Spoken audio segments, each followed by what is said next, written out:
Maggie had always been drawn to old houses. So, when she found an abandoned Victorian mansion on the outskirts of town, she couldn't resist exploring it. The house was huge, with peeling paint and a sagging roof. Its dark silhouette against the twilight sky sent a chill down her spine, but also thrilled her. The air felt heavy with the kind of silence that whispered secrets. She pushed open the creaking door and stepped inside. The smell of dust and mildew filled her nostrils. Cobwebs hung like ghosts in the corners of the rooms, and broken furniture lay scattered as though the place had been abruptly abandoned. As she walked deeper into the house, something strange happened. The floorboards groaned under her weight, but there was another sound, too, a faint whisper, almost like a voice calling her name. Maggie, Maggie. She froze, her heart pounding. Her name echoed through the empty halls. She spun around, but no one was there. The house was utterly still, save for the rustling of the wind outside. Just the wind, she muttered to herself, trying to shake off the feeling of being watched. But the whispering didn't stop. It grew louder, more insistent, as if the walls themselves were alive and calling her. She followed the sound, walking down a narrow hallway toward the staircase that led to the second floor. The air grew colder with each step, her breath visible in the dim light. At the top of the stairs, the whispers were deafening, so loud that they almost drowned out the sound of her own heartbeat. The door at the end of the hall stood slightly ajar, an unnatural darkness spilling from the crack. Maggie reached for the handle, but as her fingers touched it, the whispers stopped.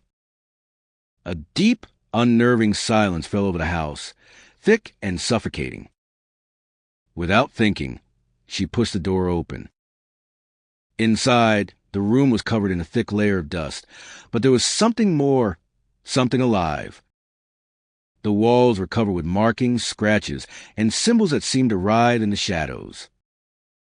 The air in the room was stifling, thick with a feeling of something ancient and wrong. Her eyes were drawn to the center of the room, where an old, cracked mirror stood. Its surface was dark, tarnished with age, but she could see something moving within it. At first, she thought it was her reflection. But then, the figure in the mirror moved on its own. It wasn't her. The figure was a woman, pale, gaunt, with hollow eyes that stared directly at Maggie. Her mouth opened, but instead of speaking, the woman let out a scream that tore through the silence of the room. Maggie stumbled back, her blood running cold. The scream was not just a sound. It was a presence, a force that seemed to crawl into her ears and invade her mind. And then the whispering returned, louder than ever. Maggie, Maggie, help us. The figure in the mirror reached out, her fingers stretching toward the glass. Maggie turned and ran, but the whispers followed her, echoing in every corner of the house. She didn't dare look back, even as the walls seemed to close in around her, as though the house itself was alive, hungry, and pulling her deeper into its grasp. She raced down the stairs, her breath ragged, but when she reached the front door, it wouldn't budge. It was as if something was holding it shut from the other side.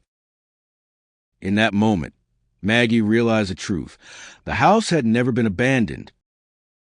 The souls trapped within it were waiting for someone to find them, to free them. But Maggie was not the one who would escape. She was the one they had been waiting for.